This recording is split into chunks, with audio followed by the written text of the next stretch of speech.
right, how's it going, guys? We're here with the good old Captain Butterworth. Good old Captain here, showing off his cool little deck profile here from Swiss. This is one of the most favorite decks I've played in a long time. Probably the most fun I've had since like an actual Androids deck. But for those of you who know, this is set 5 Goku. Not set 5, technically the Theme Booster 3. But when he attacks on the front side, he bursts 2 cards from your deck, and then you pitch a card from your hand and draw 2 cards. So you're able to cycle through your deck and then also filter out your hand, which is really nice. Getting 2 draws a turn, so like your brick ability kind of goes down. The only downside to this leader is technically once you draw your card for turn, you do have to go -2 before you see 2 new cards. Because you have to charge 1 and then pitch 1 for leader. Late game it changes, but like turns 1 through 3, you have to do -2 before you see new cards. So like opening hands are really important. And then on the backside, he is Sparking 5, draw a card whenever he attacks. But also, if you have a curl in the drop area, he will gain 5k and double strike. So it's a good pressure on the leader. He's not too much of an impressive leader. He's mainly there just for the dredging, putting cards in your graveyard and then filtering. But a lethal leader is always nice to have double strike. You don't have to run a 1-up Champa because your leader is it. Yep. You just lose that surprise factor, but now you have a consistency of it. Oh yeah, double strike is scary, guys. Going into it, I run a 2-2 split of super combos. I do 2 of the Sparking super combo, and then 2 of the Paragus super combo. This is for turns where I'm trying to stay a little bit higher life, because you don't want to go down to 4 right away. You don't really have much defense on the first couple turns besides like freezes, and you don't want to dormant on turn 2 or anything. So being able to just like sparking out of awkward attacks from going to 5 when you know you have like a big pressure card. And then this guy, one of the best super combos in the game, draw 2 and then warp 1. So you get to see the cards first. And then going into the Unison package, we obviously run 4 freezes, the counterplay. One of the best, probably the best right behind Trunks. Yeah, for sure. Being able to kill any card 7 or less. Basically anything outside of barrier and a secret rare is going to die. Or something that says can't be KO'd, but it's kind of rare. But amazing card. The one you want to curve out to is Cooler. For those of you who don't know, he is ability. He creates a 15k token every turn. These guys have 15k power and 5k combo. And then his ability +1, you discard any card, doesn't have to be green, and you draw 2 cards. And then his -4 is you play 3 more tokens. So you're able to apply a lot of pressure. Even just the turn after him, if they try to decide to go leader and you like dormant and then shock and death blow and attack, you suddenly have a killable turn to your opponent. Yeah. But definitely probably one of the best unisons in the game in general is Demigra. Being able to keep it alive by taking life instead of reducing markers. +1, it just gains 10k, so it can pressure cards. And then -3, kill anything on the board. And then also something 3 or less ignorant barrier, which is very relevant. Especially 3 or less ignorant barrier, like Mecha, there's Slug, there's the Goku that stops extra cards, there's Putine, there's Invoker, stuff like that. So actually this barrier removal part's really important. But that's all the Unison stuff. Going into the extra cards, the mainstay of the deck is to save a hopeful future. We'll get into that in a second. We run a 1 of Big Armor. We run a 1 of Blue Impulse. We run 4 Shocking Death Balls. And then 4 Dorm Potential Unleashed. And then 2 Cell Kamehameha. 2 Cell Kamehameha is just a simple, it's mainly gonna be 2 attacks a turn because of Dormant. Dormant's gonna stop their attacks. You run 4 negates, because it's just good to have negates in this deck because of Dormant, so they get 1 attack basically. And then the Dormant attack that does go through, you can sell Kamehameha out of just to rip a card from their hand. The randomized factor is stupid, ripping a secret rare from someone's hand, completely altering lines of play, and just the pure sack factor of being able to rip like Cell Xeno in a death spot. This man has stupid luck with Kamehameha. I've seen 12 card hands and he hits secret When rares. you stay true to your ways of green, the gods reward you. Nah, they'll let you hit it. Or you're just a sack. Or you're just a sack. Yeah, okay. Absolute sack, bro. I got that wheelbarrow. And then Blue Impulse, one of the best cards in the format for green, 100%. Oh yeah. This card, if you have a Unison in play, it only costs 1 mana. His ability, if you played a card during my turn, it's our turn, because that's how this game works. Everyone wants to play stuff during your turn to cheap out stuff. You can cast this guy for 1 and nuke everything. Doesn't have a barrier, but things like launch, like the tricolor launch. They're like, Beerus, Arrival Majin Buu, Bean, Arrival Cooler, do all that stuff. I'm like, all right, cool, that was really cute. 1 mana, it's all dead now. Yep. That was a cool really turn. Annoying to play against. You want a Kai Secret during my turn? Not allowed. Roshi from Grave, kill your board. Everything. This card is beautiful. It's amazing. And it's pretty looking. It's pretty good. Bigger or more. Your opponent can attack with 5 or higher. This is mainly for Dark Broly. Kind of Red Broly. Red Broly, this is the worst matchup for this deck is Red Broly, straight up. If you get to turn 4, you kind of win, because you end up blocking out with your engine here. But it's not a good play. This is just for Dark Broly and trying to loop it. So their Dark Broly's can never attack. And then the whole entire package of the deck is supposed to be revolving around this card. This is from Crossworlds, 4 mana, extra card, obviously, revive any 5-drop green card from your graveyard. You're a burst deck and you filter out your hand, so you're gonna be able to get a lot of targets in there. Going into the main targets you want to mill, 4 Roshi, one of the best cards in the game. By far the main reason green is viable in some ways. Ban this card. No, don't ban this card. Let me have my fun, okay? 2 Ribrian and 2 Goku Ape. Obviously you can't pitch this guy from your hand. You can with Cooler, but not off your leader effect.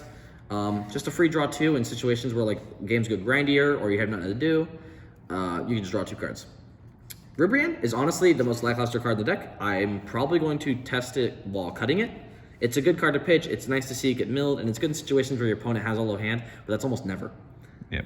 So I'll test without it. And then 4 Rest Roshi, grab back any green extra card from the graveyard. It's insane. It's honestly, like, Dormant Looping is always cool, but honestly, Dormant Loop, Cell Kamehameha, looping those, and then also just being able to burst your engine, basically, and then grab it back. Like, yep. Oh, I bursted this turn 1 into Roshi, bet, I got this back. And the toolboxness of it, like, hey, if you're playing, like, hey, you launch, plays a card on your turn, I'll grab back Blue Impulse. Yeah. Hey, I'm playing this Dark Broly, I'm gonna grab back, more. It has a lot of toolbox ability. It's the fear of your opponent. You just like, I can do so much stuff just off this card. And even grabbing back Shocking Death Bolt is not bad. Yeah, absolutely. It's a good card. If I already have a Dormant in hand, I'm like, all right, you have 1 attack. Yep. So going like they have to triple strike you to win or something like that. But 2 Meki Kaibura. This card is amazing. Immediately, it's just call out Dark Broly is the main deck for it. If you place Red Broly, if you're on the play, if you open like the nut hand, you have Demigra, Frieza, and then this, you Frieza their 1-drop, and then going next turn just calling Broly Bear cost 1. Yep. But like I said, Travis said in his deck profile, this thing is immediate 2 of in any deck I play. Yep. It's just knowledge for the game and like amazing things you can do. 2 Tapion. I think this is also a staple in green. It's kind of fallen out of favor a little bit, but just 1 mana draw card, play a blocker, pretty damn good. 15k blocker at that. That's good. 3 Kakunskas, an amazing negate. 2 mana, play it, kill any card. Negates the attack and kills any card, not in a barrier. Kills Kai, guys. It does kill Kai, so you do have the sack factor. If they try to get that free, like, 40k swing in, you're like, my board stays alive, bud. You're dead. Yep, really annoying. Really good negate. So the leader, you do need Krillins. Krillins I run is one of the Steadfast Defender. This guy is 2 mana if you have Sparking 10. You just draw 2 and discard 1. So it turns into a nice draw. And then I run... He's a blocker, right? Yes, he's a blocker. Yep. And then I run 4 of the Deadly Defender Krillin. When this guy's in rest mode, your opponent cannot attack your leader. They can attack anywhere else, just not your leader.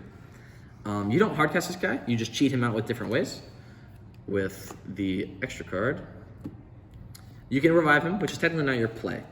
But your extra line of play after the Krillins is Zerloin. This guy is your main go-to. This guy, when he is played, you play a 4 or less from your hand. You can play this and draw a card. And then ability, when this guy is removed from your battle area by a skill, you play another 4 or less from your graveyard where the skill is negated. And then he has an ability, when your opponent attacks with anything, Unison Leader battle card, you can KO him yourself, kind of like in the negate step, how like Janemba's Leader negate works. You KO him, it doesn't negate the attack, but then you play a 4, it triggers his other ability to play a 4 or less from your graveyard. And then now your opponent can't attack with battle cards for the rest of the turn off his ability. So he's defense in itself that can set up extra defense. And like on the turn you play him, the Krillin you play at your hand you're going to swing with. Yes. So their first swing, they hit the swing of the other defender, and then you say, hey, you can't swing anymore. Yeah. So it's like, oh. And then with the backup plan of Dormant, even if they have removal for this guy, and then like facing blue, if they trunks like the target you kill and revive off of it, you just revive a super combo and add it back to your hand. Yep. So like the techs and cool things you can do with this deck are awesome. And it's all because of this extra card. Oh yeah. You run a 1 of Omen. You never know, you might get your opponent down to 1. People like Invoker decks that can like go down super fast but then stall out forever. You can kind of just shut them down as long as they don't have a counterplay to this. And just, it burns them alive. And it also removes a battle card too. And the fact that it's red-blue, no one's really expecting it in a mono-green deck, and then you just revive it with that thing, and everyone gets that. Absolutely. We run a 1-of in the main of this SS Goku. He is strictly for barrier removal because he ignores barrier when he kills anything, when he's played. And then also has an effect, he can't be removed by his card skills. So he just sits on the board until you attack him with battle cards or minus his power to 0. Yep, he is. Or negate his skills. But other than that, he can't be removed. And then this card's actually a super good MVP. Lord Slug 5-drop, when you play him, he also nukes the board, not ignore barrier, removes 2 markers from a unison, which is awesome. He has deflect, double strike, and then if you activate counter attack anytime, so it doesn't have to be his attack. I can be attacking with this, I can be attacking with my unison, a 1-drop, a token, my leader. If you negate, you discard all the cards in your hand besides 6. You choose 6, discard the rest, and then we both draw a card. Yep, so it's like a weird double cell chain. Exactly. Go to 6, which is better than 3. But he's really So awesome. absurd. And being able to remove unison, so like you're playing against blue, you do your revive play, and they want to Trunks blindly or something, or like you just play this, and they wasted a Trunks, they discarded a card basically, and then you remove 2 markers from their unison, and you're able to attack their unison, and if they negate, they discard their hand. So basically, this guy's basically 4 damage on a unison, or they just discard their hand. And this card is also super relevant because this format has people with like 14 card hands. Yes. So, yeah. And then one of the other really awesome plays you can do with the Zerloin is this Super 17. This Super 17 is a 4 cost in your hand. So when you revive with this card, you play him, which allows you to play him. Yep. His ability is dual attack. He's Master Roshi, like on fire. Like he's gas. He's dual attack, so he attacks twice. When he attacks, I warp a card from my graveyard, so you'd warp on like one of your milled unisons or any black card. Because his ability, you have to send non-black cards in your graveyard. They have to be like red, green, yellow, blue. Yep. So when he attacks, you warp a card from your graveyard. You add back any extra card. So say if I just casted this, I play this, then play this, attack with this, add this back. Yep. So I set my turn off again next turn. And then my opponent also warps 1 from hand. Warping is way better than discard right now. Because launch, they'll discard their launch. Yep. Beerus, they discard their Beerus. It comes into play. It warps instead, so it's super great. It's super relevant. Yep. It also allows you to play dormant 12 times, guys. Yeah. Maybe everyone's more. like Roshi looping. Nah, bro. I 17 loop. And it's an android, so it makes this deck viable for Butters to play. Absolutely. I always have, everybody has one. I have to have one. Yeah, Butters. If it wasn't Android, Butter can play this deck. If I didn't need Krillins in the drop area, it would definitely be Deadly Defender 18. But and then my secret rares, like almost everyone in the game essentially runs a secret rare and then a Fu. Yep.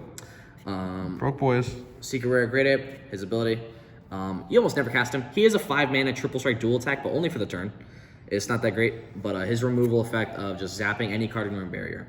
Yep. Being able to hit Kai's, like offensively, someone puts in Kai, which is how they usually do it.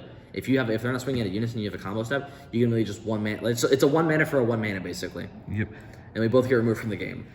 But it's very relevant to be able to keep your Cooler alive because Cooler is the mainstay of the deck. If your Cooler dies, that's what allows you to be able to do these crazy like dormant plays, just dormanting every turn and not carrying, just being able to keep your hand. And then Fu, turn off your opponent's card skills. On top of just having a Cooler unison at ult ability, on that turn is going to create 5 attacks under Fu. Yep. That's just pretty nuts. Oh yeah, that's really good. But yeah, so this was my best of 3 deck, so my main board. And then we're going to go ahead and get into the sideboard here. Sideboard was okay. I didn't have too many insane matches that require my sideboard too much.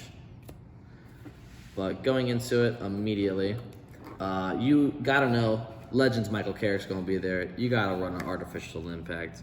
This dude kills Vegeta and possibly snipes their secret rare or their stuff from their hand. The card is so good that Legends doesn't even show up to play you. Yeah, it turns out in Team Wars I actually played against him, but he was doing so well that he was in the middle of the game and they were already had 2 buys, so they were going to their 3rd game they had to play without him. So I got the free win. Yeah, man, he was just so scared of this card. Totally scared of me and my green meme deck. That was in the side deck, wasn't even in his Team War deck. Yeah, I didn't play Bro, this. he was just terrified. Shout out to Legends. He's amazing. I knew Dark Brother was going to be there a lot, which it was one of the most represented decks. So this deck being a toolbox main board, sideboard is mainly just extra copies of cards. So I ran another 3 copies of Big Armor. This man is very scared of Dark Broly. It's definitely a matchup because of the Kai secret. It took my matchup like way over the top. Like it took them to like another level, being able to remove my unison. Yeah. So that's like the worst thing in the world. So being able to kind of shut them down with Meki Kaburs and then this, and not having to waste all my Roshis just looping this, being able to hard draw and just cast it is really nice. But I didn't face a single one, so there's that. Another Blue Impulse. Usually they kind of float in and out. So like decks where I need big armoire or just want another armoire where Blue Impulse is like not good, I'll just swap my Blue Impulse from main board for another armoire, or do the opposite. I'll swap my armoire from main board for another Blue Impulse. Yep. Card's amazing, so just extra copies. Blue Baby was starting to walk around a little bit, so I put a Focus Breakthrough in. You can also loop him off of your Super 17 and your Roshis. This counter plays a 3 or less as long as you're awakened, or technically a 4 life, not awakened. You can take a mana if I happen to charge my Tapion or Omen, but I only charge Mono Green. But he lets you kind of play a 3 less, so like they have Gohan negate, you send it to drop area, Vegeta negate, they send it to drop area, stuff like that. King Piccolo is also a thing, never faced it. Kotsukai, they have to play the cards they combo with, it's not a choice. So as soon as they combo the card, this will trigger. I don't run BMS, so I just want to run this card. Plus it's kind of filtered, put your cards back in your deck and dig farther. But yeah, just anything that plays a lot of cards during your turn. Also launch like the Tricolor Arrival, you put this in. Yep. But on top of that, like making them play all that stuff, and then they play all of it and neg super hard just to play a Blue Impulse and kill their board. But, so just a great card. I think it's a sideboard for anything. This is for Blue Baby, just another slug. Great card just because the counter attack thing. They run 30 negates, and if they negate, they just discard their hand. Yep. And then reboot Gohan stuff, 2 Zarbon blocker, and 2 for the Raider Goods. Obviously, if you mill these, you get a negate base. You basically just drew a negate when you mill this. And then you want to be able to block extra attacks. I played 1. Shout out to him. Shout out to you, bro. You killed it. Definitely deserved it. I had 2 of these guys on field and 3 negates in hand on his kill turn, and I still died. I hate Reboot Gohan. I want to see it go away, but we'll see. At least not for a while. And then also, Dark Broly, Fu the Dark Rancher. That big boy. Card's amazing. Just being able to not activate skills so they can't combo. They're basically comboing out of a 15 to 15. They have to warp 2 cards from their hand, basically. But essentially, the card's amazing. And soon you can keep it on the field. Turn 4. New leaders. Yeah, new leaders coming out. Keep attention to content. But essentially, this is my my Swiss deck. I didn't do Tugan Swiss. I changed the deck a little bit and did Team Wars, which did better. But that's always with the boys. Best Team Wars team out there. Yeah, boy. But I've had a lot of fun with this deck. I think people should build it. It's besides the Friezas and the Dormants, it's a relatively cheap deck. I think Zerloin's like a 75-cent draft box SR, which is unheard of. Yeah. But the Dormant price tag is scary, but the deck is really cool. If you guys got Dormants, give it a shot. You can play a budget if you want. And Slug's 10 cents, that SR. Slug's a 10-cent SR. Like, I only play red, but I want to play this deck. It is super fun. It's a lot of fun. Highly Plus, recommend. this dude is like one of my favorite units in the game. Cooler. Just extra draws, and then he's Ribian in his own. He swings 15, forces a card, makes token, swings 15, forces a card. Yeah. But I had a blast. Shout out to gamers. Shout out to everybody who came out. I had fun. Everyone I played. I know I was a little salty during Swiss because I sucked, but hey, it's alright. We can't win them all. I know I can't beat Travis. You know, I had to let him win one. You know. He got team killed last event, so he had to. He got revenge on me for some reason because I deserved it. Yeah, man. But no, it's absolute blast. Shout out to gamers. Shout out to Justin Rios. Congratulations, who won. It feels good to have Dragon Ball like picking up competitive wise again. I feel like we're finally getting there. Lots of trash talk. Oh yeah. We don't trash talk too much, but we know we're the best. We'll have a lot of new content coming here soon, guys. What'd you say, Just keep a bro? lookout for it. Mikey, if you're watching this, you're trash. Oh yeah. Did you beat him? No, did you win? 5K, why you gotta Did you beat up, win? bro? Did you win? All right. See, Marquise, we got your back. Yeah, bro. When's the merger? When's the merger? All right, bro. But I'll see you guys soon. Pay attention to stuff. Gamers probably. We're gonna try to drop another event here soon, so keep an eye out. All right. Peace. Later.